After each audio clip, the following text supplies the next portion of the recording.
what the structure was going to be. That it was going to be, this week, and you were going to talk to the older versions of the people who had worked on this. Having it take place during one production week was one of the first things that I had. I really like to condense time and space. So I had this idea of taking these three major events in her life: the Red Scare, Desi showing up on the cover of Confidential magazine with another woman in the headline, Desi's Wild Night Out, and Lucy being pregnant. They all happened, they just didn't happen in the same week. And put them in the same week just to put as much pressure on her as I could on all of them. When you put pressure on these characters, you can really learn. I wanted to ask the three of you if there was one specific thing that as you were researching, because, and I want to talk about this in a minute, but you're all playing two different characters through the movie, which is pretty extraordinary and wildly different. Physically, the way you move, your gait, facial gestures, all of that. Was there something for each of you that really unlocked the characters you were researching for him? I think for me, first of all, I think certainly of the three of us, I had less difference between Bill Frawley and Fernandez. And fortunately for me, there's much less known about William Frawley. So a little bit of that bonus was lifted. But I think it was the pooch. I think it was the little pooch at the belt that really was the last sort of physical touch that gave me a sort of a foundation to feel at home in Bill's body. There was obviously a lot of footage of Ethel for me to look at, but very little of Vivian. And the one thing that was invaluable to me was the one clip I found, which was when Desi would introduce the cast before the show started, and Vivian came out and went downstage and took a bow, and it was this, regal dancer, this woman that's so aware of her hips and chest out, and her bow was so graceful, and then that woman then weighed down and became Ethel. But that, to me, that clip was priceless. And I didn't know. I sort of had two different approaches, because I had the Lucy approach and the Lucille. And so the Lucy was very physical, because I was able to watch her, and she's incredibly physical. And that's what I started with, and I spent a good couple of months by myself just studying her physicality, the way she moved, and particularly as I started with breaks was a really good way to get in, because I had to change everything about my particular way of moving. And then Aaron was very specific about wanting two different voices. He wanted the Lucy voice, and then he wanted Lucille's voice. Lucille smoked a lot. So she had a much, much deeper voice than Lucy's voice. So those two things were sort of my outside work. There's also inside work, but that was the exterior. How do you navigate when you're playing two people at the same time? I don't know, Aaron, if you shot the scenes of, when you're playing Lucy, that's going to be one day, and then Lucille scenes are going to be another day, and, never the two shall cross. We had 2 shooting days of I Love Lucy. Just 2 days out of a 41-day shoot. There actually isn't that much I Love Lucy in the film. A little bit goes a long way. And I had told them, and I should mention, we're missing the fourth musketeer. Javier couldn't be here. Yeah, he, I swear I'm going to answer your question. So. We shot the whole thing during COVID, and the casting period was during COVID too. And so I had a Zoom meeting with Javier, actors know that if they're asked if they can ride a horse, the answer is always yes. And so I said to Javier, hey, listen, it's not a deal breaker or anything, but have you ever held a guitar in your hand? Have you ever strummed it? Oh, my God, I can play the guitar. I'm Jimi Hendrix on a guitar. And have you ever banged a drum? I've got a set of drums right off over here. I can dance, I can rumba. I'll teach Nicole how to rumba. He didn't know how to do any of those things. So his process leading up to shooting was learning how to do that stuff. But I had told all of them that I was not looking for an impersonation of Lucille Ball, of Vivian Vance, of William Frawley. That there was that once they were playing the I Love Lucy characters, once they were playing Lucy Ricardo, Fred, Ethel, and Ricky, that there was going to have to be a nod toward those things.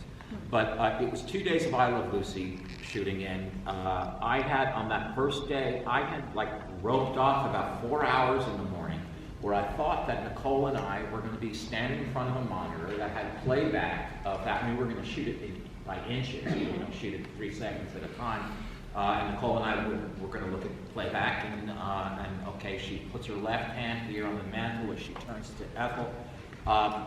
Nicole came in knowing it all already, just ready to dive into a vat of grapes and roll around. I loved it. Strangely, you did. I did. I'll do it now. You did. I did love it. And we weren't fooling around. It was a vat full of grapes. Yeah. So it was just 2 days on the I Love Lucy stuff, somewhere in the middle of our schedule. I mean, my great question was later, but I'm jumping into that now. First of all, what's that like when you say, okay, someone has to bring 8 bazillion grapes to the set, and we're going to create this thing, and then Nicole, I have to hear about practicing that. My part was easy. I just said someone needs to bring 8 bazillion grapes to the set, and something didn't. Nicole's part was hard. Well, studying her and getting it and going round and round, I would go through and then time it and then each movement so that she does all it's like choreography, so it's like dance. But it's, the one thing I didn't do was practice on real grapes. And real grapes are really slippery. So when I got in there on the real grapes, I'm and then I'm whoa. And so that was the one thing that I hadn't predicted, but it was so much fun. And that's what I love about her, is that she would find the fun in this. And she was able to, but as you see in the movie, she worked it. And she'd be like, do it again, do it again. And that really was Lucille. And there's footage, the incredible thing that I found was the footage of her directing. So later on, there was footage that I found in some of the documentaries, and she, her hands and the way she would, no, I want that, no. And I love how she would do this. So the Lucy part of it was the fun part, the Lucille part was the much tougher part. I have to say there, though I think so many people, and rightfully because their relationship is good Lord complex with Lucille and Desi, I found the relationships also with Lucille and Vivian and Lucille and Bill to be so incredibly moving. So I want to just start with Lucille and Vivian because there's this scene in Vivian's dressing room I thought, really gutted me when I saw it, and it made me think of how tenuous that hold is. When there's 2 women at that time, and there's a toxicity, but there's also a support, and just how you navigate that. So I was wondering if you could talk about that, and I'd love to hear from the 2 of you about By the 2 of you, she meant the 2 of you. Oh, 2 of us. That is what she meant, right? Not me and Jake. We thought it was great. Sure. We definitely find them in a very troubled point in their friendship. But what I loved through the journey of it is that the focus is not on the problems necessarily, it's more on these two friends who really want to resolve them and they want to be seen in their own way. And that, obviously, that only happens if you come from a place of love and you cherish the other person. Yeah, I mean, the thing that's interesting is that they were really close, really good friends, but Lucille was also the producer, and she had to make a show. And so that required tough choices at times. So as much as she would like to say, yeah, I want you to wear that dress and look amazing as your friend, but as the producer of the show, what we've got to give 60 million people, I have to deliver the show. And so that's what I think is really interesting that Aaron wrote, because finding that and her having to be a boss and having to and choosing, do I now be a best friend or do I be the boss? And it's complicated, just as the relationship with Desi is complicated, just as the whole film is complicated. Aaron, speak about the complication. That dynamic, because I found it really powerful. You know, what so much of it stemmed from, you know, and you mentioned at the beginning that it was kind of 18 months before I committed to it, which isn't that unusual for me. There have been one or two times that I've said yes right away because I was able to kind of see it right away. But one of the things I kept going back to in my mind was how different they were from the characters that they were playing, and how the general public, even today, not just in 1950, 1951, 1952, but today, cannot seem to separate Lucy and Ricky from Lucille and Desi. They just can't do it. And so I thought, well, I'll take advantage of that and just show how much more complicated their lives are when they're not standing on what Lucille calls this patch of ground where everything is fine. And you know, at the end of the film, that's where she has to go. Just getting into this living room where Ricky loves me and where Desi wouldn't see it, where Desi loves me and you're part of the problem. I am. You know, Nina mentioned that Vivian Vance. When she looked at video, that Vivian Vance was a beautiful woman. She was a glamorous, beautiful, sexy woman. Sexy wasn't something you were allowed to be on television in 1952. And she had to be, as Nicole said, for the sake of the show, she had to be frumpy. She had to be Ethel. I remember speaking to our casting director, Francine Nasler, when I wanted to make an inquiry as to Nina's interest and availability. I said, please, make sure the agent understands that I don't think of Nina Arianda as Ethel. I think of her Vivian Vance, okay? And so that's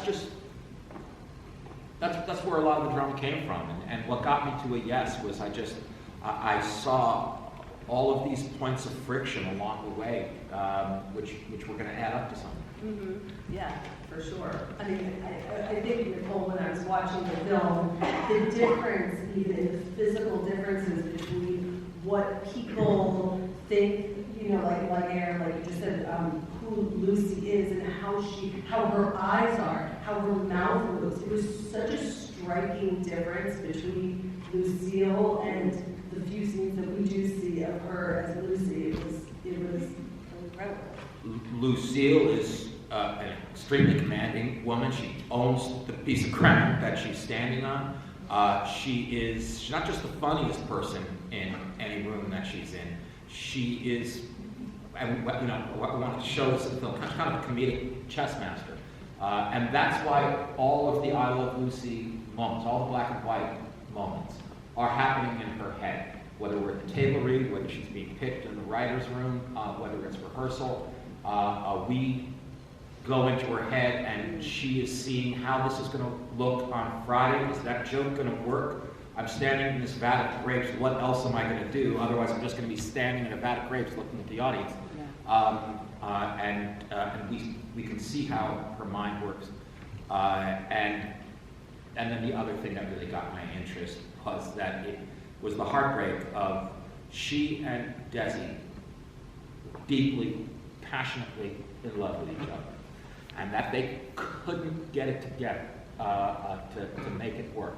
That each of them has that tragic flaw in them was, it's an overused word, it was Shakespeare. Yeah. Did you always hear Lucy on film as a tragic line? I remember the moment, because Lucy also had a really strong desire for domesticity. She, as she said, she wanted a house with family and dinner time. I just remember during the period, there's a long research period, and then there's a long climbing the walls period. Just pacing around, driving around. Oh my God, I have a lot of information in my head, but it doesn't get me any closer to a movie. And I thought of the line, Lucy, I'm home, and the irony, and I basically got the same look on my face that Nicole has on her face at the end of the movie when Ricky says, Lucy, I'm home. Just the irony struck me, and I thought, if I can earn that moment at the end, we might have it. JK, I wanted to ask about the scene with you and Nicole, with Bill and Lucille at the bar, which is another one that I just loved so much. And tell me about how you kind of approach their dynamic and their relationship. Well, Bill was, and again, such bold casting, a real curmudgeon in most ways. But the two real exceptions to his not being involved socially with anybody or having a relationship with anybody in show business were Desi, and very much so Desi. They were very, very good friends. And also to Lucille, which I think, at least the research that I was able to find, and certainly the scene that Aaron wrote for us, was, like the modular uncle, and the voice of wisdom and experience and of kindness and love, but also, not holding back. I mean, she's telling her something that, is not going to be easy for her to hear, and he understands that. As with, virtually every, just cover your ears or something. Every syllable of an Aaron Sorkin script, there's nothing wasted, and it's just everything that's on the page is there for a reason, and usually I felt like I could figure that out. And when I didn't, I was working with this director too, which was also helpful. Nicole, I want to ask you about some of Lucille's takedowns, because you watch them and it's like the temperature of your blood drops by 30 degrees, because the particular way that she can just take someone down, like the director of the episode from Hating It. That it's just like it's just my way of showing I have no confidence in you at all. Yeah. There's amazing dialogue in this film, but what's great is that it's all so layered. And so when you say she's taking someone down, there's a reason she's doing these things. She's smart. She's really, really good at what she does. So she's like, just listen to me. And I think what's interesting is comedy is hard. And she shows that, like, it's so detailed and you got to do it again, and it's good is not going to be good enough. And it's why the shows last now, and you can see it and belly laugh watching them. Because I think, and I don't know for sure, but she was the smartest woman in the room. And so being the smartest woman in the room is hard. And she's like, sorry, I'm right. And I think that's what's really beautiful is that Desi was brilliant at business, and Lucy actually Lucille's daughter, Lucy, told me that her mum didn't really like doing business partnering. That's why when they broke up, Desi took care of all that, and that was fantastic because she could do the creative. And it's why in the scenes, when Aaron writes the scenes, he's more than willing to acquiesce and go, okay, yeah, no, she's right, no, let her do this, no, have her do that. He doesn't ever step in and go, no, I know how to do the scene better. But he does with the business side of it. So that's what I think is beautiful about their partnership, is that they had this fantastic creative partnership, business partnership, romance until he couldn't come home. And that's where you go, oh. You know, and she loved somebody who could give her so many things but couldn't actually give her the one thing she wanted, which was him waiting home. And it breaks my heart. Yeah, I mean, the moment is earned, you know, and it's It is. You know, there were the two moments at the Ciro stage door. Right, you see Desi do a show. He comes out the stage door, and everybody's there, all the women, bad guys, and they're got their bottle of champagne. It's Desi. And then Lucy comes to Ciro's, and Desi and Lucy come out the stage door together. Everybody goes to Lucy and asks her for an autograph, and Lucy just hands Desi her purse. And Javier said, I've held that purse before. And Nicole said, so's Keith. Yeah. He's always like, I'll hold your purse, don't worry. He doesn't get upset. But Desi, it was a thing for him. But he loved her. He really loved her. And Javier, and I wish he was here tonight, because that was the thing we spoke about really early on when we were asking for them to, you know, come through us, which is what you do as an actor when you find somebody who's existed. I think you say, please come through me in some way. But also, we wanted to have their love. You know, that was such an important part of who they were together. They had all the other things that, you know, end up meaning you can't stay together. But they really loved each other, and he asked when he was dying, and he wanted her there. I love that. Yeah. So, and I think Aaron just writing this and exploring them is it's just a lovely thing to do, and giving her the center stage, you know, and giving her such pathos and richness and you know, as Lucille Arnaz says, when Aaron Sorkin's going to write your parents, you go, thank you. But it's true.